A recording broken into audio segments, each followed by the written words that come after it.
نحمده ونستعينه ونستغفره ونؤمن به ونتوكل عليه ونعوذ بالله من شرور أنفسنا ومن سيئات أعمالنا من يهدي الله فلا مضل له ومن يضلل فلا هادي له وأشهد أن لا إله إلا الله وحده لا شريك له وأشهد أن محمدا عبده ورسوله فإن أصدق الحديث كتاب الله وخير الهدي هدي محمد صلى الله عليه وسلم وشر الأمور محدثاتها وكل محدثة بدعة وكل بدعة ضلالة وكل ضلالة في النار. أيها الإخوة، أوصيكم عباد الله وإياي بتقوى الله. يقول الله سبحانه وتعالى: يا أيها الناس اتقوا ربكم الذي خلقكم من نفس واحدة وخلق منها زوجها وبث منهما رجالا كثيرا ونساء واتقوا الله الذي تساءلون به والأرحام إن الله كان عليكم رقيبا. يا أيها الذين آمنوا اتقوا الله حق تقاته ولا تموتن إلا وأنتم مسلمون. يا أيها الذين آمنوا اتقوا الله وقولوا قولا سديدا يصلح لكم أعمالكم ويغفر لكم ذنوبكم ومن يطع الله ورسوله فقد فاز فوزا عظيما. ويقول الله سبحانه وتعالى أيضا: الذين آمنوا وهاجروا وجاهدوا بأموالهم وأنفسهم أعظم درجة عند الله أولئك هم الفائزون. صدق الله العظيم. அளவற்ற அருளாளனும் நிகரற்ற அன்புடையனுமாகிய அல்லாஹ்வின் திருப்பெயரால் துவங்குகிறேன். அன்பார்ந்த அருமை சகோதர சகோதரிகளே, எல்லாம் வல்ல அல்லாஹ் நம் அனைவருக்கும் அருள்புரிவானாக. இன்று நலரத்து நிழல் ஹிஜ்ரத் ஒரு வரலாற்று பார்வை என்ற தலைப்பில் சில முக்கியமான குறிப்புகளை உங்களுக்கு சொல்ல வேண்டும் என்று ஆசைப்படுகிறேன். இதற்கு முன்னர் ஹிஜ்ராவை பற்றி நீங்கள் கேட்டிருக்கலாம். அந்த தலைப்பிலே வாரந்தோறும் மாதந்தோறும் ஆண்டுதோறும் பேசிக்கொண்டே இருக்கலாம். அப்படிப்பட்ட ஒரு நெடிய வீர வரலாறு அது. இஸ்லாமிய ஏகத்துவ நெறியை போதித்து 1433 ஆண்டுகள் நிறைவடைந்து இன்று 1434வது ஆண்டிலே அடியெடுத்து வைத்திருக்கிறோம். இறைவன் ஒருவன் என்ற சித்தாந்தத்தை கூறிய மதங்கள் காலத்திற்கேற்ப கற்பனை கதைகளையும் இடை செருகல்களையும் நச்சு கருத்துகளையும் திணித்து அவற்றின் உருவே மாற்றிவிட்டார்கள். அதே சமயத்தில் நபிகள் நாயகம் ஸல்லல்லாஹு அலைஹி வஸல்லம் அவர்கள் தலைமையில் இஸ்லாம் புனர் நிர்மாணம் பெற்று குறுகிய காலத்தில் 1823 மில்லியன்கள் மக்கள் வரை இணைந்திருக்கிறார்கள் என்றால் நபி பெருமானார் ஸல்லல்லாஹு அலைஹி வஸல்லம் அவர்கள் காட்டிய தூய நெறியாலும் அன்பு நெறியாலும் தியாக வரலாறுகளாலும் தான் என்பதை அனைவரும் அறிவர். ஹிஜ்ரி ஆண்டு என்று சொன்னதும் எத்தனையோ நினைவுகள் நமக்கு வருகின்றன. ஹிஜ்ரி ஆண்டு சமுதாயத்தின் ஒரு திருப்புமுனை. ஹிஜ்ரி ஆண்டு பொன்னெழுத்துக்களால் பொறிக்கப்பட வேண்டிய வைர வரிகள். ஹிஜ்ரி ஆண்டு ஈமானிய உறுதியை வெளிப்படுத்திய அமைதி புரட்சி. ஹிஜ்ரி ஆண்டு துன்பமும் சோதனையும் நிறைந்த நெடும் பயணம் என்றாலும் வரலாறு காணாத மிகப்பெரிய சாதனை படைத்த ஆண்டு. உலகையே வியப்பில் ஆழ்த்திய இமாலய வெற்றி ஹிஜ்ரி ஆண்டை பொறுத்த அளவில். எனவே வைராக்கியம் நிறைந்த அரபியல் அவர்களிடையே நடைபெறும் ஆண்டு நிகழ்ச்சிகளை வைத்து ஆண்டுகளை கணித்த போதிலும் ஹிஜ்ரத் என்னும் மாபெரும் புரட்சியும் சகாப்தத்தையும் மட்டுமே கணக்கில் வைத்து ஹிஜ்ரத் வருடக்கணக்கை கணித்தார்கள் என்றால் அதன் மாண்பையும் மகிமையும் நாம் புரிந்து கொள்ளலாம். அன்பார்ந்த அருமை சகோதரிகளே, இந்த ஹிஜ்ரி ஆண்டுடைய கணிப்பு நமக்கெல்லாம் தெரியும். உமர் ரலியல்லாஹு தஆலா ஆட்சி காலத்திலே அபூ முஸல் அஷ்அரி ரலியல்லாஹு தஆலா அவர்கள் ஒரு நிகழ்ச்சியை குறிப்பிடும் பொழுது ஷாபான் மாதத்தில் மாதம் என்று குறிப்பிட்ட போது அது எந்த ஆண்டின் ஷாபான் மாதம் என்ற பிரச்சனையிலவே ஒவ்வொருவரும் ஒவ்வொரு விதமான கருத்துக்களை சொன்னார்கள். நபிகள் நாயகம் ஸல்லல்லாஹு அலைஹி வஸல்லம் அவர்கள் பிறந்த ஆண்டு, மறைந்த ஆண்டு, இவ்வாறு பல்வேறு விதமான கருத்துக்களை சொன்னபோது ஹஜ்ரத் அலி ரலியல்லாஹு தஆலா அவர்கள் ஹிஜ்ரத்து இஸ்லாமிய வரலாற்றிலே மாபெரும் சகாப்தத்தை ஏற்படுத்திய ஆண்டு, அந்த ஆண்டை மையமாக வைத்து ஹிஜ்ரத்து கணக்கை நாம் குறித்து கொள்வோம் என்று அன்று முடிவு செய்தார்கள். அந்த முடிவுடைய அடிப்படையிலே ஹிஜ்ரி ஆண்டை துவக்கினார்கள். ஹிஜ்ரி ஆண்டு ரபியுல் அவல் முதல் நாளில் ஒரு கருத்துப்படி நபிகள் நாயகம் ஸல்லல்லாஹு அலைஹி வஸல்லம் பிறை 1 புறப்பட்டு ரபியுல் அவல் பிறை 12 மதீனா வந்து சேர்ந்தார்கள். ஹிஜ்ரத்தை ஆரம்பிக்கும் பொழுது ரபியுல் அவ்வலிலிருந்து ஆரம்பித்திருக்க வேண்டும், ஆனால் முஹர்ரம் மாதத்திலிருந்து ஆரம்பித்திருக்கிறார்கள். இதற்குரிய காரணம் என்ன? அந்த அரபு மக்களெல்லாம் துல்ஹஜ் மாதம் ஹஜ் முடிந்ததும் தங்களுடைய வாணிபத்திற்காக வேண்டி வெளியூர்களுக்கு புறப்பட ஆரம்பிப்பார்கள். எனவே அந்த முஹர்ரம் மாதத்திலிருந்து ஹிஜ்ரத்துடைய கணக்கை கணக்கிடுகிறார்கள். ஹிஜ்ரத் ஏன், அதனுடைய நோக்கத்தை பற்றி சொல்லும் பொழுது அத்தியாயம் 9 40வது வசனத்தில் சுருக்கமாக சொல்லுறேன். கலிமத்துல்லாஹி அல்-உல்யா, இறைவனுடைய வேத வாக்குகள் தான் உலகிலேயே உயர்ந்தது என்பதை உலகிற்கு பறைசாற்றுவதற்காகத்தான் இந்த ஹிஜ்ரத்து பயணம். இஸ்லாத்திற்காக, இஸ்லாமிய நெறிகளை பிரச்சாரம் செய்வதற்காக உயிர், உடைமை, சொத்துக்களை எல்லாம் திறந்து உயிரினும் இனிய இஸ்லாத்தை காப்பாற்றிக் கொள்வதற்காகத்தான் இந்த ஹிஜ்ரத்தை மேற்கொண்டார்கள். அப்படி நாம் சொல்லும் பொழுது எத்தனையோ விதமான செய்திகளை நாம் தெரிந்து கொள்ள வேண்டியது இருக்கிறது. ஹிஜ்ரத்து என்றால் என்ன, அதன் பொருள் என்ன, அதன் நோக்கம் என்ன, எதற்காக அந்த பயணத்தை மேற்கொண்டார்கள், பிறந்த நாட்டை எதற்காக வேண்டி துறக்க வேண்டும், என்னென்ன நன்மைகளை அவர்கள் அடைந்தார்கள், யார் யார் ஹிஜ்ரத்து செய்தார்கள், எந்த சூழ்நிலையிலே ஹிஜ்ரத்து செய்தார்கள், இவர்களுக்கு முன்னர் யாரேனும் ஹிஜ்ரத்து செய்திருக்கிறார்களா, ஹிஜ்ரி ஆண்டு ஏன் துவக்கப்பட்டது, யாருடைய காலத்தில் துவக்கப்பட்டது, எதை மையமாக வைத்து துவக்கப்பட்டது, ஏன் முஹர்ரம் மாதத்திலிருந்து துவங்க வேண்டும் என்றெல்லாம் பல்வேறு விதமான கேள்விகள் எழுகின்றன. அந்த கேள்விகளுக்குரிய விடைகளெல்லாம் ஓரளவுக்கு நாம் தெரிந்திருந்தாலும் சில மைய கருத்துக்களை உங்களுடைய கவனத்திற்கு கொண்டு வர வேண்டும் என்று ஆசைப்படுகிறேன். நாமெல்லாம் புத்தாண்டு பிறந்ததும் குல்லாம் வந்தும் பிகைர், புத்தாண்டு வாழ்த்துக்கள் என்று வாழ்த்து சொல்லிவிடுகிறோம். புத்தாண்டு பிறந்து விட்டால் new year, happy new year என்றெல்லாம் வாழ்த்து விட்டு சொல்கிறேன். வெறும் வாழ்த்தோடு நிற்கக்கூடிய வரலாறா இது? ஹிஜ்ரி காலண்டர் என்று இடுகிறோம், ஹிஜ்ரி மையங்கள் அமைக்கிறோம், ஹிஜ்ரி என்று புரட்சிகரமான பல கருத்துக்களை எல்லாம் வெளியிடுகிறோம். எந்த நோக்கத்திற்காக வேண்டி இந்த ஹிஜ்ரத்து மேற்கொள்ளப்பட்டது என்பதை அன்பார்ந்த சகோதரர்களை நாம் சிந்தித்து பார்க்க வேண்டும்.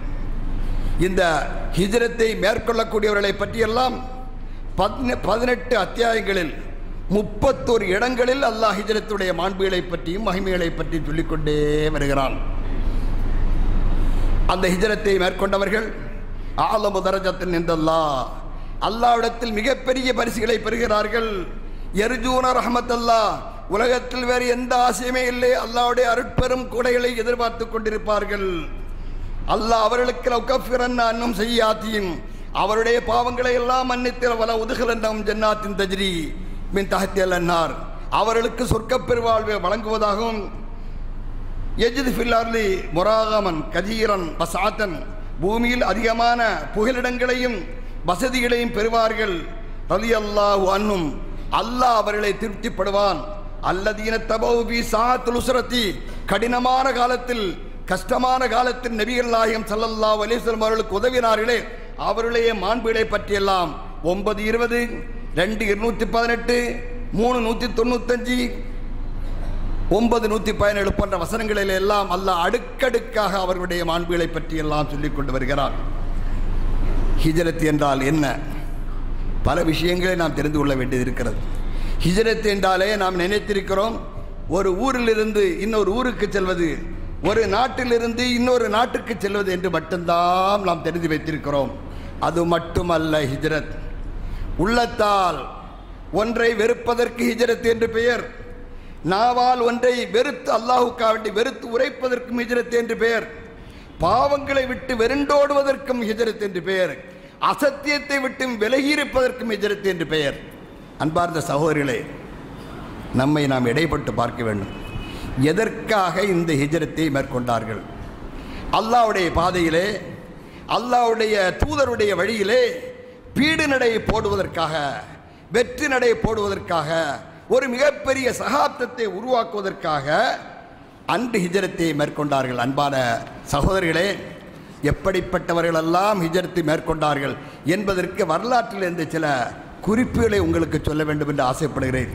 எத்தனையோ வரலாறுகளை பக்கம் பக்கமாக புத்தகம் புத்தகமாக படித்திருந்தாலும் உங்களுடைய கணினியில் மனத்திரையில் பதிய வைக்க வேண்டிய சில செய்திகளை மட்டும் உங்களுக்கு சொல்ல ஆசைப்படுகிறேன்.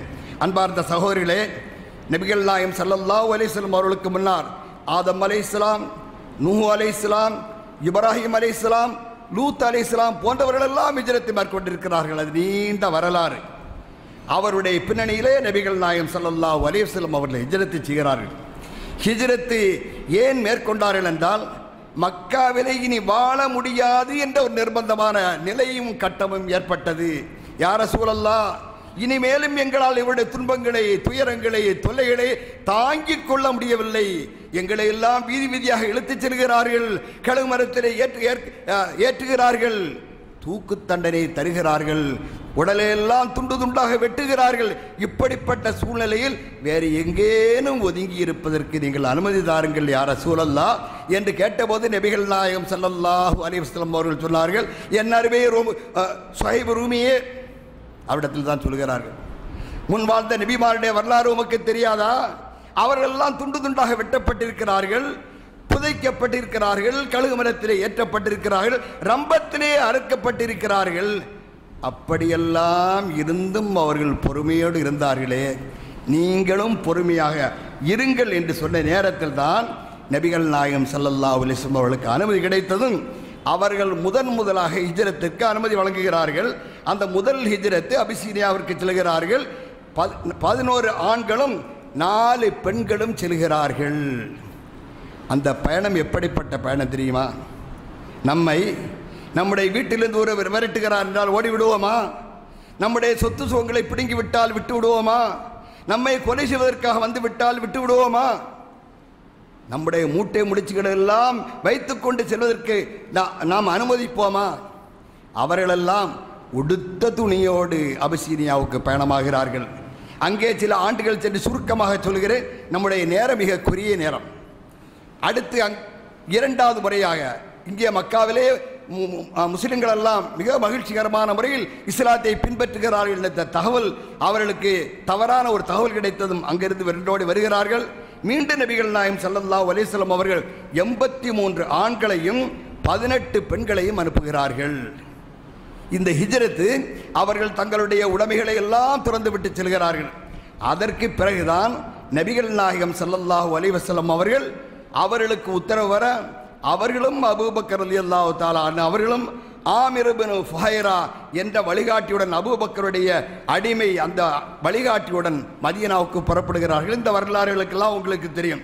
இவர்களெல்லாம் எத்தனை பேர் தெரியுமா? 304 பேர் வரலாற்றிலே அவர்கள் அங்கிருந்து நாடு கடந்து நாடை விட்டு அவர்கள் சென்றிருக்கிறார்கள். தங்களுடைய சொத்துக்களை, சுகங்களை, உடைமைகளை, வீடு வாசல்களை, மனைவியை, தந்தையை, மகனை, பிள்ளைகளை எல்லாம் விட்டு செல்கிறார்கள். அந்த அணியிலே முதலாக செல்கிறார்கள் அபூ சலமத் இப்னு அப்துல் அஸத், உம்மு சலமாவுடைய கணவர், ஆமிர் இப்னு அபீ ரபியா, அப்துல்லா இப்னு ஜஹஷ் போன்றவர்கள் முதல் அணியிலே செல்கிறார்கள். இங்கே ஒரு வரலாற்று நிகழ்ச்சியை உங்களுக்கு சொல்ல வேண்டும் என்று ஆசைப்படுகிறேன். வரலாறை கேட்பதுடன் நிறுத்தி விடாதீர்கள், காதிலே வாங்குங்கள், உள்ளத்திலே பதிய வையுங்கள், அதை பற்றி சிந்தியுங்கள். உங்களுடைய பங்களிப்பு என்ன என்பதை நீங்கள் சிந்தித்து பாருங்கள். அபூ சலமா அவர்கள் தங்களுடைய மனைவி உம்மு சலமாவையும் பெற்ற குழந்தையையும் எடுத்துக்கொண்டு மதீனாவிற்கு ஹிஜ்ரத் புறப்படுகிறார்கள். இந்த செய்தி எப்படியோ மக்காவாசிகளுக்கு தெரிந்துவிடவே அவர்கள் அபூ சலமா அவர்களையும் உம்மு சலமா அவர்களையும் தடுத்து நிறுத்துகிறார்கள். நீங்கள் செல்லவே முடியாது என்று அவர்களுக்குள்ள மாறி மாறி அவர்களுக்கு பேச்சுவார்த்தைகள் நடக்கிறது. கைகலப்பு ஏற்பட்ட போது கூட அபூ சலமா மெதுவாக நழுவிவிட்டார். குழந்தையை பறித்து கொண்டார்கள். உம்மு சலமாவை அவருடைய குடும்பத்தினரில் வாங்கி கொண்டார்கள். எந்த காரணத்தை கொண்டும் நீ இந்த இடத்தை விட்டு உன்னுடைய கணவனுடன் மதீனாவிற்கு செல்ல முடியாது என்று தடுத்து விட்டார்கள். அன்பார்ந்த சகோதரர்களே, கணவர் சென்று விட்டார். குழந்தை கணவருடைய குடும்பத்திலே இருக்கிறது. இந்த உம்மு சலமா அவர்களும் அங்கே இருக்கிறார்கள். ஒவ்வொரு நாளும் மக்காவிலிருந்து தன்னீம் என்ற இடத்திற்கு நீங்களெல்லாம் உம்ராவுக்கு செல்வீர்களே, மஸ்ஜித் ஆயிஷா, மஸ்ஜித் தன்னீம், மஸ்ஜித் உம்ரா என்றெல்லாம் சொல்கிறோமே, அந்த இடத்தில் உள்ள தன்னீமுக்கு செல்கிறார்கள். அந்த உம்மு சலமா சென்று யாரேனும் என்னை மதீனாவுக்கு ஹிஜ்ரத்துக்கு அழைத்து செல்ல மாட்டார்களா என்று காலையிலே இருந்து மாலை வரை காத்து கொண்டிருப்பார்கள். யாரும் அழைச்சிட்டு போக ஆள் இருக்காது. அடுத்த நாள் வருவார்கள். யாரேனும் அழைத்து செல்ல மாட்டார்களா? மாலை வரை யாரும் வந்திருக்க மாட்டார்கள். மூன்றாவது நாள், நாலாவது நாள், முதல் வாரம், இரண்டாவது வாரம், முதல் மாதம், இரண்டாவது மாதம், எத்தனை மாதங்கள் ஹிஜ்ரத்து செய்வதற்காக வேண்டி தன்னீம் என்ற இடத்திலே வந்து காத்திருந்தார்கள் தெரியுமா? அந்த பெண்மணி தன்னந்தனியாக. ஈமானுடைய உறுதியை பாருங்கள்.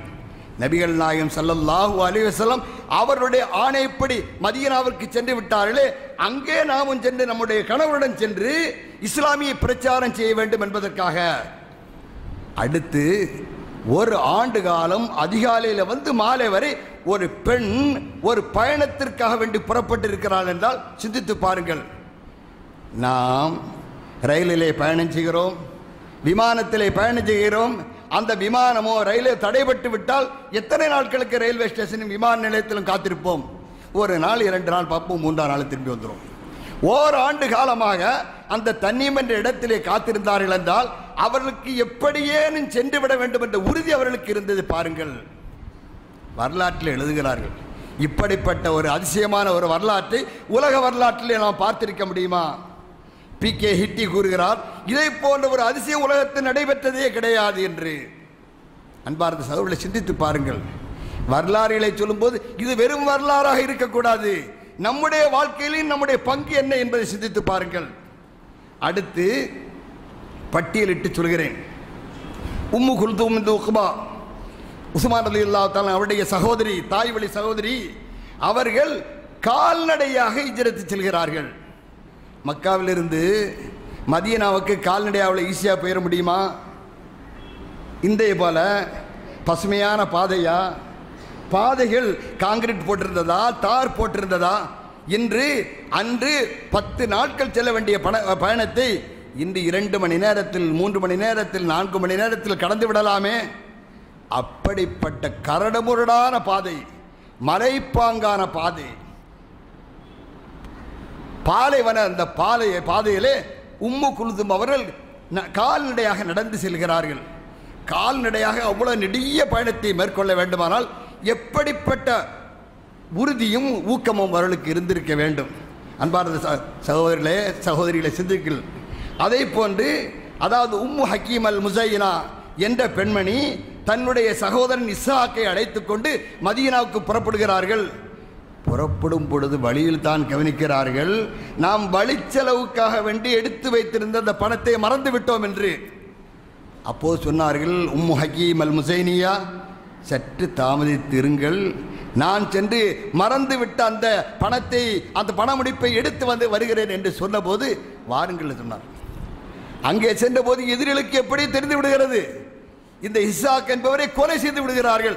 அந்த செய்தி உம்மு ஹக்கீம் அல் முஸைனாவுக்கு தெரியவே, இனி நமக்கு வழித்துணைக்கு ஆள் கிடையாது, நாம் தன்னந்தனியாக சென்று விடலாம் என்று அவர்கள் தன்னந்தனியாக மதீனாவுக்கு ஹிஜ்ரத் சென்று விடுகிறார்கள். அடுத்து போட்டி என்று சொல்கிறோமே, சிறுவர் சிறுமிகளுக்கிடையே கடும் போட்டி. நாங்களும் ஹிஜ்ரத்துக்கு வருகிறோம், நாங்களும் மதீனாவிற்கு வருகிறோம், நாங்களும் அபிசீனியாவுக்கு வருகிறோம் என்று சிறுவர்களெல்லாம் போட்டி போடுகிறார்கள்.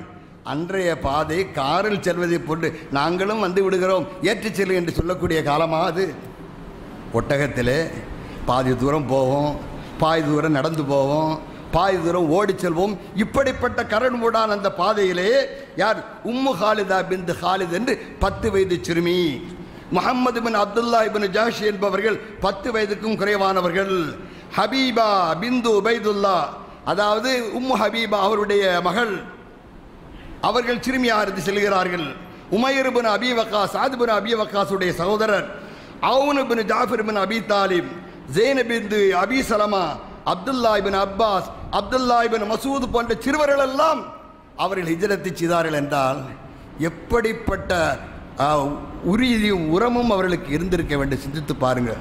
நாமெல்லாம் இங்கிருந்து சென்னை வரை நடந்து செல்லுங்கள் என்றால் அப்படிப்பட்ட ஒரு பயணத்துக்கு முன்னுக்குத்தான் வருவோமா? சகோதரர் சிந்தித்து பாருங்கள். ஒரே குடும்பத்தில் 8 பேர். அன்னை சௌதா ரலியல்லாஹு தஆலா அவர்களை பற்றி கேள்விப்பட்டிருப்பீர்கள். சௌதா பின்த் ஜம்ஆ, நபிகள் நாயகம் ஸல்லல்லாஹு அலைஹி வஸல்லம் இரண்டாவது மனைவி. கதீஜாவிற்கு பிறகு மணமுடித்தவர்கள் தங்களுடைய குடும்பத்தில் உள்ள 8 பேரையும் அழைத்துக் கொண்டு அபிசீனியாவுக்கு செல்கிறார்கள். அந்த ஒரே ஒரு தியாக பண்புக்காக வேண்டி நபிகள் நாயகம் ஸல்லல்லாஹு அலைஹி வஸல்லம் அவர்கள் சௌதாவுக்கு முக்கியத்துவம் கொடுத்து அவர்களை திருமணம் செய்தார்கள் என்றால் அவருடைய தியாக உணர்வை நபிகள் நாயகம் ஸல்லல்லாஹு அலைஹி வஸல்லம் எந்த அளவுக்கு மதிப்பிட்டிருக்கிறார்கள் சிந்தித்து பாருங்கள். அது மட்டுமா, ஜாபிர் பின் அபி தாலிப் அவருடைய பிரச்சாரத்துடைய வேகத்தினால் 8 பாதிரியார்கள் இஸ்லாத்துக்கு தள்ளி அவர்களும் ஹிஜ்ரத் செய்திருக்கிறார்கள். நம்முடைய பங்காக ஒரு முஸ்லீமை ஒரு முஸ்லீமாக மாற்றி இருக்கிறோமா? முஸ்லீம் அல்லாத ஒரு சகோதரி இஸ்லாத்துக்கு அழைத்து வந்திருக்கிறோமா?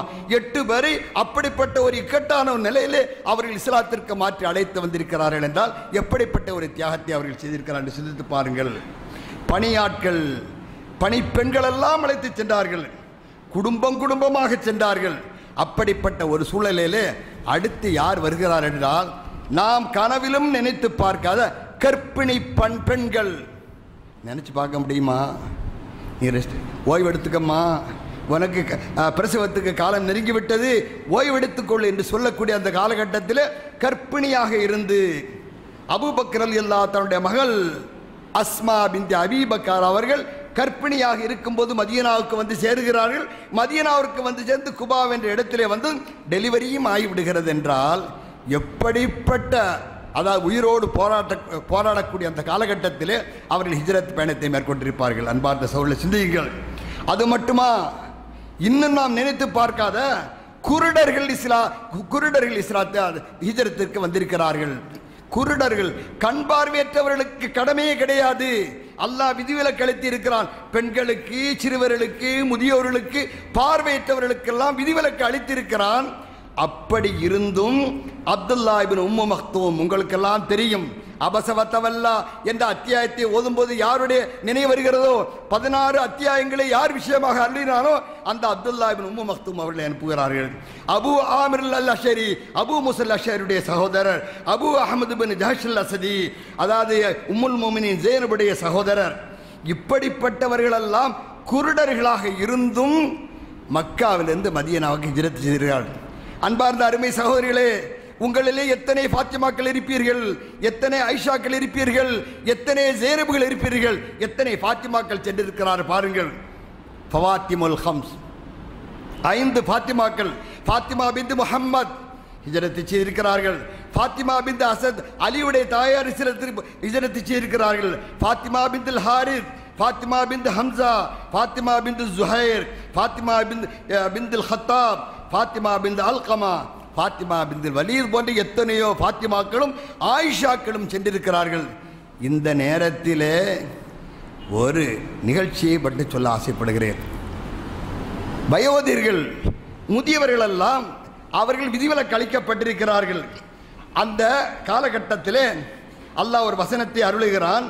அதாவது ஹிஜ்ரத்து செல்லாதவர்கள் நீங்கள், அதாவது ஏன் ஹிஜ்ரத்து செய்யலை என்று கேட்டபோது, சில ஆட்கள் எல்லாம் ஹிஜ்ரத்து போகாமல் இருந்தால் நீங்கள் ஏன் ஹிஜ்ரத்துக்கு போகலன்னு கேட்கும்போது அவர்கள் பதில் சொல்கிறார்கள், காலு குன்னா முஸ்தல்லாஃபியன ஃபில் அர்த், இந்த பூமியிலே நாங்கள் மிகவும் பலகீனமாக இருந்து கொண்டிருக்கிறோம், எங்களால் முடியாது, நடக்க முடியாது, தாங்க முடியாது, அந்த வெப்பத்தை தாங்கிக் கொள்ள முடியாது என்றெல்லாம் சொன்னபோது மலக்கள் அவரிடத்தில் கேட்பார்களாம், அலந்தக்குன் அர்துல்லாஹி வாசியத்தன், இந்த பூமி உங்களுக்கெல்லாம் விசாலமாக இல்லையா நீங்கள் ஏன் ஹிஜ்ரத்து செய்யவில்லை என்று கேட்டு அல்லாஹ் அடுத்து ஒரு வசனத்தை இறக்கிறான். உலாய்க்க மஅவாஹும் ஜஹன்னம், அவர்கள் ஹிஜ்ரத்து செல்லாதவர்களுக்கு போய் சேரக்கூடிய இடம் நரகந்தான். வஸாஅத் மஸீரா, அவர்கள் தங்குமிடம் அந்த நரகந்தான் என்று ஒரு வசனம் அருளப்பட்டது. இந்த வசனத்தை அருளப்பட்ட போதும் ஈமான் கொண்டவர்களால் இருக்க முடியுமா? நான் இயலாதனால முடியாதனால ஹிஜ்ரத்து போக முடியல, அல்லாஹ் விதிவிலக்கு அளித்து இருக்கிறான் என்ற போது அங்கே ஒரு முதியவர், அவருடைய பேர் ஜுந்துப் இப்னு லமிரா, 80 வயதை தாண்டியவர், மிகப்பெரிய செல்வந்தர் மக்காவிலே. அவர் இனியும் இந்த சூழ்நிலையிலும் நான் ஹிஜ்ரத்து செய்யாமல் இங்கே இருக்க முடியுமா? என்னால் இருக்க முடியாது. நானும் மதீனாவிற்கு சென்று அந்த முஹம்மது ஸல்லல்லாஹு அலைஹி வஸல்லம் அவருடைய ஏகத்துவ குரலுக்கு அந்த பிரச்சாரத்துக்கு ஈடுகொடுத்து அவர்களுக்கு உதவி செய்வேன் என்று சொல்லி தன்னுடைய 4 ஆண் மக்களை அழைத்துக் கொண்டு சொல்கிறார்கள், என்னுடைய அருமை செல்வங்களே, என்னை நாற்காலியிலே வைத்து தூக்கி செல்லுங்கள் என்று சொல்கிறார்கள். பாருங்கள் எப்படிப்பட்ட ஈமான். சொல்லுகிறார்கள், நம்ம அந்த மாதிரி வயசான காலத்தில் இவ்வளோ தூரத்துக்கு நாற்காலியில் தூக்கிட்டு போகணும்னு சொல்லுவோமா? ஸ்ட்ரக்சரில் கொண்டு போக சொல்லுவோம், அது கூட அவ்வளோ தூரத்துக்கு போக சொல்ல மாட்டோம். அப்போ அந்த மாதிரி நேரத்தில் அவங்க சொல்கிறாங்க, நான் அது மட்டுமல்ல, அவர் சொல்லுகிறாரு, நான் இன்னி அன்சுர ரசூர கலப்சி, நான் என்னால் முடிந்தவரை அல்லாஹ்வுடைய ரசூலுக்கு உதவி செய்வேன். இப்போ உக்கத்திர சவாதல் முஹாஜிரின் அவல் அன்சார், ஹிஜ்ரத்து செய்யக்கூடியவர்களையும் அவர்களுக்கு உதவக்கூடியவர்களெல்லாம் நான் அதிகரிக்க செய்வேன். அப்பந்தான் சொல்லுவார், வகாலலி பனிஹி, தன்னுடைய பிள்ளை எடுத்து சொல்லுவார், யஹ்மிலூனி இலா தாரில் ஹிஜ்ரா, அந்த தாருல் ஹிஜ்ராவுக்கு மதீனாவுக்கு என்னை தூக்கிச் செல்லுங்கள் என்று சொன்னபோது அந்த பிள்ளைகளெல்லாம் சொன்னா, வாப்பா இந்த வயசு காலத்தில் உங்களால் முடியாத இந்த நேரத்தில் நீங்களும் அது ஹிஜ்ரத் செய்யுமா? அல்லாஹ் உங்களுக்கு விதிவிலக்கு தந்திருக்கிறானே என்று கேட்டபோது, இல்லை, நான் போய்த்தான் தீர வேண்டும் என்று அடம் பிடிக்கிறார்கள். தந்தையுடைய அந்த விருப்பத்தை தெரிந்ததும் அந்த பிள்ளைகள் என்ன செய்கிறார்கள் என்றால், தந்தையாரே ஒரு நாற்காலியில் வைத்து 4 பிள்ளைகளும் மக்காவிலிருந்து அழைத்து செல்கிறார்கள். தன்னீம் என்ற இடத்திற்கு வருகிறார்கள். அங்கே வந்தபோது பலம்மா பலக தன்னீமுக்கு வந்தபோது மூத்தாயிட்டார். இந்த செய்தி எதிரிகளுக்கு போதுமே. பார்த்தியா, ஹிஜ்ரத்துன்னு ஓடனாங்களே, போய் சேர முடிஞ்சுதா, தன்னீமிலே மண்டை போட்டார அப்படின்னு கேவலமாக ஏளனமாக பரிகாசமாக பேச ஆரம்பித்து விட்டார்கள். அல்லாஹ் மட்டும் சும்மா இருந்துருவானா அதற்கு பதில் சொல்லாம? அல்லாஹ் உடனே அதற்கு பதில் சொல்கிறான், மக்களே, நீங்கள் சிரிக்கிறீர்களா, ஏளனம் செய்கிறீர்களா, விளையாடுகிறீர்களா? முஹாஜிரன் இலல்லாஹி வரசூலி, யார் அல்லாஹ்வுக்காகவும் அல்லாஹ்வுடைய ரசூலுக்காகவும் ஹிஜ்ரத் செய்கிறார்களோ சும்மா யுத்ரிகுல் மௌத், அவர்களுக்கு மரணம் வந்து ஃபக்கத் வகா அஜ்ருஹு அலல்லாஹ், அப்படி அவர்கள் சென்று வழியிலே மௌத் ஏற்பட்டு விட்டால் ஃபக்கத் வகா அஜ்ருஹு அலல்லாஹ், அவருடைய கூலி அல்லாஹ்வுக்கு இருக்கிறது, அவர் ஹிஜ்ரத் செய்த நன்மையே கிடைத்துவிடும். எப்படி என்றால், ஒரு மன்னன் ஹஜ்ஜுக்கு புறப்படுறாரு, அவர் மக்காவுக்கும் போய் சேரல, மதீனாவுக்கும் போய் சேரல, வழியிலே மௌத்தாயிடுறாரு. அவர் எப்போது லப்பைக் அல்லாஹும்ம லப்பைக் லப்பைக் லா ஷரீக லக லப்பைக் இன்னல் ஹம்த வன் நிஅமத லக வல் முல்க் லா ஷரீக லக் என்று தல்பியா ஓதிக்கொண்டு புறப்பட்டு விட்டால், வழியில் அவர் மௌத்தானாலும் அவருக்கு ஹஜ்ஜுடைய நன்மையை அல்லாஹ் எழுதுகிறான். கியாமத் நாளில் எழுப்பப்படும் பொழுது தல்பியாவுடைய உடையுடனே அவர்கள் எந்திரிப்பார்கள், எழுப்பப்படுவார்கள் என்று நபிகள் நாயகம் ஸல்லல்லாஹு அலைஹி வஸல்லம் சொன்னார். அதே போல் இந்த மனிதருக்கும் புறப்பட்டு விட்டார், அவருக்கும் அந்த ஹிஜ்ரத்துடைய நன்மை வழங்குவதாக அல்லாஹ்வே ஒரு உத்தரவாதம் தருகிறான். அன்பார்ந்த சகோதரர்களே, சிந்திக்க வேண்டிய கட்டங்கள் எப்படிப்பட்டவர்கள்!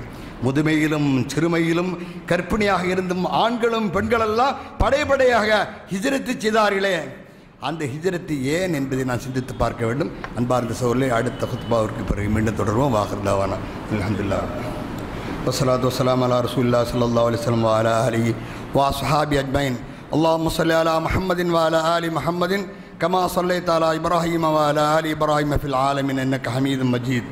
اللهم بارك على محمد وعلى آل محمد كما باركت على إبراهيم وعلى آل إبراهيم في العالمين إنك حميد مجيد. ஆங்காங்கே நின்று கொண்டிருக்கக்கூடிய சகோதரர் உள்ளே வந்து அமருங்கள். மலக்கள் உங்களுடைய பேர்களை பதிவு செய்யட்டும். அது நேரம் முடிஞ்சு போச்சது, இருந்தாலும் உள்ளே வந்து உட்காருங்க. அடுத்து சிந்திக்க வேண்டிய சில வைர வரிகள். அன்பார்ந்த சகோதரர்களே, அந்த ஹிஜ்ரத்துடைய பயணத்தை பற்றி சொல்வதாக இருந்தால் சொல்லிக்கொண்டே இருக்கலாம். உங்களுடைய சிந்தனைக்கு சில செய்திகளை சொல்ல வேண்டும் என்பதற்காக வேண்டி இவருடைய பட்டியல்களை எல்லாம் உங்களுக்கு சொல்லி காட்டினேன். அடுத்து ஹிஜ்ரத்துடைய நோக்கத்தை பற்றி வரலாற்றிலே குறிப்பிடுகிறார்கள். ஒவ்வொரு சகோதரர்களும், ஒவ்வொரு அமைப்புகளும், ஒவ்வொரு கட்சிகளும் தனக்கென ஒரு அஜெண்டாவை, கொள்கையை, கோட்பாடுகளை வைத்திருப்பார்கள் அல்லவா? ஹிஜ்ரத்து ஏன் செய்தார்கள்? அந்த கோட்பாடுகள், அந்த கொள்கைகள் நம்முடைய ஊரிலும் உதிரத்திலும் வந்திருக்கிறதா?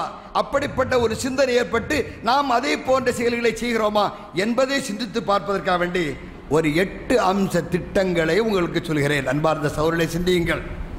ஹிஜ்ரத்துடைய நோக்கத்தை பற்றி வரலாற்றிலே குறிப்பிடப்படுகிறது.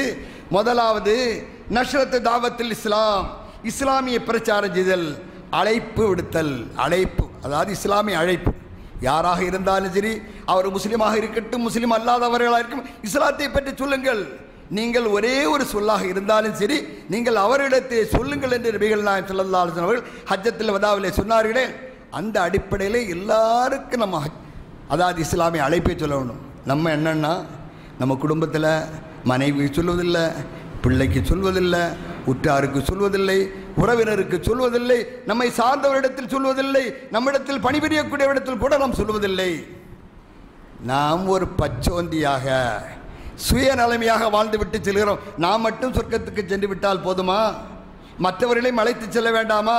கியாமத் நாளிலே விசாரணைக்காக வரும்போது ஒருவர் வருவார், யா ரசூலல்லாஹ், நான் இவ்வளவு பெரிய, யா அல்லாஹ், நான் இவ்வளவு பெரிய தவறு செய்வதற்கு இந்த மனிதர் தான் காரணம் என்று சுட்டி காட்டுவாராம். அப்போ அந்த மனிதர் சொல்றாரு, இவரை நான் பார்த்ததே கிடையாது, நான் தான் இவருடைய பாவத்திற்கெல்லாம் காரணம் என்று என்னை அடையாளம் காட்டுகிறார், இவர் யாருன்றே தெரியவில்லையே. அப்போ அவர்கிட்ட கேட்பார், எழுத்துட்டு, ஆமாம், அவர் சொல்லுது உண்மைதான், அவருக்கு தெரியாது. அப்போ அவர் சொல்வார், நான் அவருடைய பக்கத்து வீட்டிலே குடித்து கொண்டிருந்தேன், கும்மாளம் எடுத்துக் கொண்டிருந்தேன், பாவச்செயல்களை செய்து கொண்டிருந்தேன். அதை கடந்துதான் ஒவ்வொரு நாளும் அவர் தொழுவதற்காக வேண்டி செல்வார். ஒரு நாளாவது நன்மை ஏவி தீமை செய்யுங்கள் என்று தடுத்திருப்பாரா? தடுத்திருந்தால் நானும் அந்த பாவச்செயலில் விட்டு ஒதுங்கி இருப்பேனே என்று அல்லாஹ்விடத்தில் முறையிடுவாராம். அப்படியானால் நம்மை பற்றி நமக்கு எதிராக எத்தனை பேர் கியாமத் நாளிலே முறையிடுவார்கள் என்று சிந்தித்து பாருங்கள். வீட்டில் டிவி பார்த்துட்டே இருப்போம், பாங்கு சத்தம் கேட்கும், அவங்கள பார்க்க விட்டுட்டு நம்ம மட்டும் போயிடுவோம். அல்லாஹ் கேட்க மாட்டானா? நான் மட்டும் சொர்க்கத்துக்கு போனேன், அவர்களே இழுத்துட்டு போ, அல்ல நீனும் சேர்ந்த நேரத்துக்கு போ. அப்படியே நம்ம சொல்லாமல் எத்தனை பேர் இருக்கிறோம். வீட்டில் கூட தாவா செய்யறதில்லை. அம்ருல் மஅரூஃப் வ நஹ்யு அனில் முன்கர், வீட்டிலும் நன்மை ஏவுங்கள், தீமையை தடுங்கள் என்று அல்லாஹ்வுடைய உத்தரவு. அடுத்தது தாசிஸ் தௌலத்துல் இஸ்லாமியா, இஸ்லாமிய ஆட்சியை நிறுவுதல். இரண்டாவது அம்சம், இஸ்லாமிய ஆட்சியை நிறுவனால்தான் இஸ்லாமிய சட்டங்களே அமுல்படுத்த முடியும், நிம்மதியாக வாழ முடியும், நிம்மதியாக செயல்பட முடியும், நிம்மதியாக நம்முடைய கொள்கைகளை உலகத்துக்கு எடுத்து சொல்ல முடியும் என்பதற்காக வேண்டி தாசிஸ் தௌலத்துல் இஸ்லாமியா, இஸ்லாமிய கொள்கை கோட்பாடுகளை உலகத்துக்கு சொல்வது. அடுத்து மூன்றாவது கியாமுல் முஜ்தமில் இஸ்லாமி, ஏகத்துவ நெறியில் இஸ்லாமிய ஒன்றுபட்ட சமுதாயத்தை உருவாக்குவது. சிந்திக்க வேண்டிய அம்சம், ஒன்றுபட்ட சமுதாயத்தை உருவாக்குவது. இன்று நாம் பிளவுபட்ட சமுதாயத்தை உருவாக்கி கொண்டே இருக்கிறோம். எத்தனை பிளவுகள், எத்தனை பிரிவுகள், எத்தனை வகையான வணக்கங்கள், வழிபாடுகள், நோம்பிலும் சரி, ஹஜ்ஜிலும் சரி, இன்னபிற வழிபாடுகளிலும் சரி, எத்தனையோ விஷயங்கள். சின்ன சின்ன விஷயங்களில் அதிகமாக கவனம் செலுத்திவிட்டு நாம் மிகப்பெரிய விஷயங்களே ஓட்ட விட்டு விடுகிறோம். ஷிர்க்குக்கு எதிராக போராடுங்கள், பிதத்துக்கு எதிராக போராடுங்கள், அனாச்சாரங்கள் அக்கிரமத்துக்கு எதிராக போராடுங்கள், இங்குள்ள பெண்களை எல்லாம் தூக்கி கொண்டு போகிறார்களே அவர்களுக்கு எதிராக போராடுங்கள், அசத்தியத்தை எதிர்த்து போராடுங்கள். அதெல்லாம் இல்லாமல் நமக்குள்ளாலே சண்டை போட்டு எத்தனையோ பிரிவுகள் இஸ்லாமத்துடைய நோக்கத்தை விட்டு தடம் புரண்டு நிற்கிறோமே. சமுதாய மக்களை சிந்தித்து பாருங்கள். அப்போ இங்கே சொல்லும் பொழுது ஏகத்துவ நெறியில் இஸ்லாமிய ஒன்றுபட்ட சமுதாயத்தை உருவாக்கல். சிந்தித்து பாருங்கள், மனதிலே பதிய வையுங்கள், இஸ்லாத்துடைய கொள்கை கோட்பாடுகளை பாருங்கள், அஜெண்டாவை பாருங்கள். நாலாவது தஸ்பீத் அல் இஹ்வத்துல் இஸ்லாமியா, இஸ்லாமிய சகோதரத்துவத்தை நீங்கள் உறுதி செய்தல், உருவாக்குதல். எப்படி அண்ணா? அதற்கு விளக்கமும் எழுதுகிறார்கள். கமா கான பைனல் முஹாஜிரீன வல் அன்சார், முஹாஜிர்களுக்கும் அன்சார்களுக்கும் இடையே சகோதரத்துவ வாஞ்சை ஏற்படுத்தினார்களே. எப்படிப்பட்ட வாஞ்சை? சொத்திலே பாதி, வீட்டிலே பாதி, உறவுலே பாதி. அடுத்து பார்த்தா கட்டிய மனையிலே நீ விரும்பக்கூடிய ஒருவளை நான் விவாகரத்து செய்து விடுகிறேன், நீ அவளை திருமணம் செய்து கொண்டு சந்தோஷமாக வாழு என்று யாரு, அதாவது அப்துல் ரஹ்மான் இப்னு அவுஃப் அவர்களிடத்தில் அவருடைய பார்ட்னர் சொன்னாரு, சாத் பின் ரபீ. இந்த மாதிரி உலகத்தில் ஒரு வரலாறு நடந்திருக்குமா? சிந்திச்சு பாருங்க. சும்மா வரலாறு மட்டும் கேட்டுருப்பாங்க, சொல்வதற்கு இனிப்பாக இருக்கிறது, சுவையாக இருக்கிறது, வாழ்க்கையில் செயல்படுத்தது இவ்வளவு கடினமானது. இப்படிப்பட்ட ஒரு நிலை மனநிலை வருமா? அப்ப எப்படிப்பட்ட ஒரு சமுதாயத்தை நபிகள் நாயகம் ஸல்லல்லாஹு அலைஹி வஸல்லம் உருவாக்கி இருக்கிறார்கள். சிந்தித்து பாருங்கள் அன்பார்ந்த சகோதரர்களே. இந்த ஒரே அணியாக அத்தனை பேரும் இருக்கிறோமே, நாமெல்லாம் ஒரே கொள்கையிலே, ஒரே கோட்பாடுகளிலே, ஒரே செயல்திறனிலே, ஒரே சாதனைகளிலே ஒன்றுபட்டு இருக்கிறோமா? வெவ்வேறு பிரிவுகளாக பிரிந்திருந்து நம்மால் எதையும் சாதிக்க முடியாமல் இருக்கிறோமே. தாலவ் இலா கலிமத்தின் சவாவுன் பைனனா வ பைனக்கும். கிறிஸ்தவ மக்களை, யூத மக்களை எல்லாம் பார்த்து அல்லாஹ் சொல்கிறான், நமக்கிடையிலே ஒன்றுபட்ட கருத்தில் நீங்க ஒன்றுபட்டு வாருங்கள், நாமெல்லாம் எதையும் சாதிப்போம் என்று அல்லாஹ் அறைகோல் விடுத்து நம்ம எல்லாம் அழைக்கிறான். அதற்கு நம்முடைய சமுதாயம் முன்னுக்கு வர வேண்டாமா? அன்பார்ந்த சகோதரர்களே, இன்னமல் மோமினூன இஹ்வத்துன், மோமின்கள் எல்லாம் சகோதரர்கள், பல் மோமினூன பல் மோமினாத் அவுலியாஉ பால், மோமின்கள் மோமினான பெண்கள் எல்லாம் ஒருவருக்கொருவர் உதவியாளர்கள், நண்பர்கள், உறவுக்கு கை கொடுப்பவர்கள் என்றெல்லாம் சொல்லிவிட்டு எத்தனை பிரிவுகளாக பிரிந்திருக்கிறோம். அடுத்து ஐந்தாவது இக்ரார் உகூக்குல் முவாத்தனத்து வஹுரியத்துல் இபாதா லில் யஹூதி வன் நஸாரா. குடியுரிமை, மாற்று மதத்தினருக்கு வழிபடக்கூடிய உரிமை, வாழும் உரிமை, அடுத்து பொருளீட்டும் உரிமைகளுக்கெல்லாம் அது முஸ்லிம்களாக இருக்கட்டும், யூதர்களாக இருக்கட்டும், கிறிஸ்தவர்களாக இருக்கட்டும், எல்லாருக்கும் அதுக்குரிய உரிமை. எப்படிப்பட்ட ஒரு சமுதாயத்தை உருவாக்கியிருக்காங்க பார்த்தீங்களா? ஒரு இஸ்லாமிய சமுதாயத்தில் நான் சொல்றதாப்பா சட்டம், அதை நீ கேட்டுத்தான் ஆகணும், இல்லாட்ட தலையை வெட்டுவேன் அல்லது ஊரை விட்டு விரட்டுவேன் என்று சொல்லவில்லை. வாருங்கள் யூதர்களே, வாருங்கள் கிறிஸ்தவர்களே, வாருங்கள், நாமெல்லாம் ஒன்று விடுவோம், உங்களுக்கு குடியுரிமை தருகிறோம், உங்களுக்கு வழிபடக்கூடிய உரிமையை தருகிறோம், வாழக்கூடிய உரிமையை, நிம்மதியாக பீஸ் ஆஃப் மைண்டோட வாழக்கூடிய உரிமையை தருகிறோம், அடுத்து பொருளீட்டக்கூடிய உரிமையை தருகிறோம். நீங்கள் அரபு நாட்டில் போனால் நம்ம திடீர்னு ஸ்பான்சர் இல்லாமல் ஏதாவது பொருளீட்ட முடியுமா? அப்போ பொருளீட்டக்கூடிய உரிமை இருக்கிறது. இன்று உலகத்தில் சமதர்ம புரட்சியை ஏற்படுத்த விரும்பக்கூடியவர்கள் எல்லாம் பேசக்கூடிய மிகப்பெரிய தத்துவமாக இருக்கிறது. இந்த தத்துவத்தை 1400 ஆண்டுகளுக்கு முன்னர் உலகத்தின் முன் வைத்தார்கள் நபிகள் நாயகம் ஸல்லல்லாஹு அலைஹி வஸல்லம் அவர்கள். யாரிடத்தில் அவர்கள் பலவந்தம் செய்யவில்லை. லா இக்ராஹ ஃபித்தீனி, இஸ்லாத்தில் பலவந்தம் கிடையாது என்று 2:256 அல்லாஹ் சொல்லக்கூடிய அந்த செய்தி இருக்கிறது. சிந்தித்து பார்க்க வேண்டிய செய்திகள். அடுத்து ஆறாவது தத்பீகுல் அதாலத் ஃபில் முஜ்தமி, சமுதாய வாழ்வில் நீதியை நிலைநாட்டுவது. இன்னைக்கு காசு கொடுத்தாலும் அது மட்டும் கிடைக்காது. நீதியை பார்க்க முடியுமா?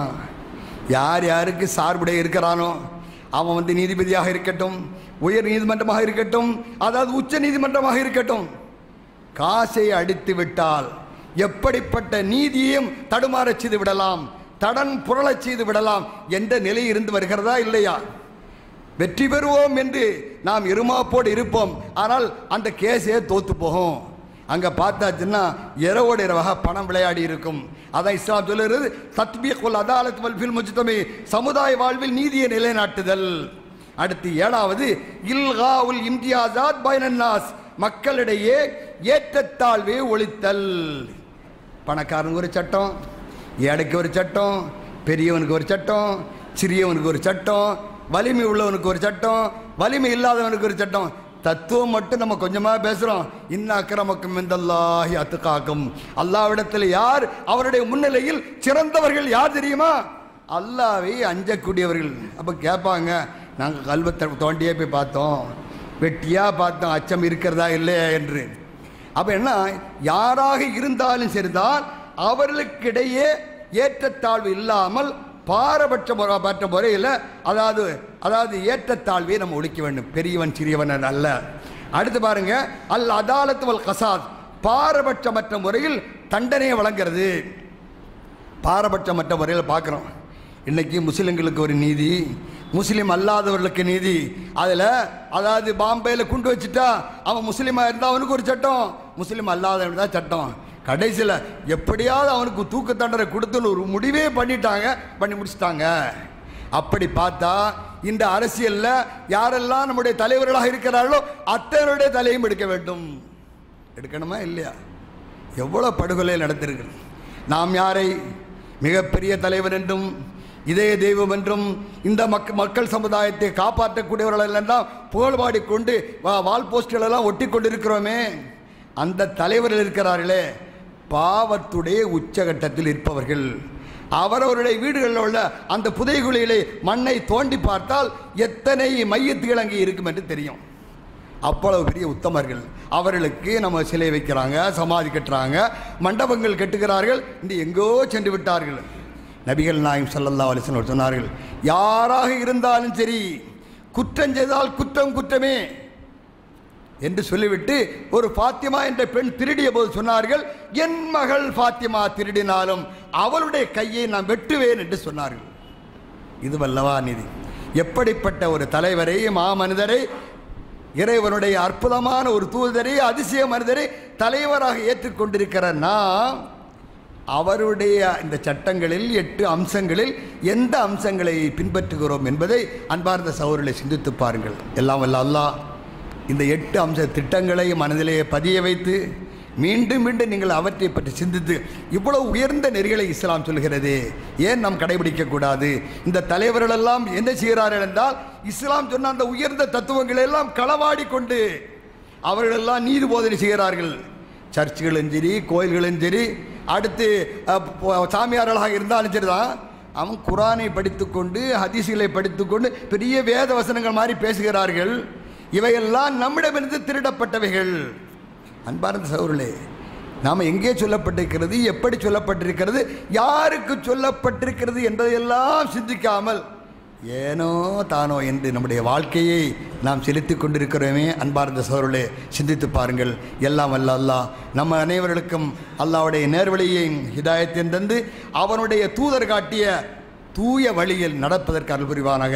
வாஹிர் தாவானா அனில் ஹம்துலில்லாஹி ரப்பில் ஆலமீன். அஸ்ஸலாமு அலைக்கும் வரஹ்மத்துல்லாஹி வபரகாத்துஹு. அல்லாஹ் யஅமுரு பில் அத்லி வல் இஹ்சான் வ ஈதாஇல் குர்பா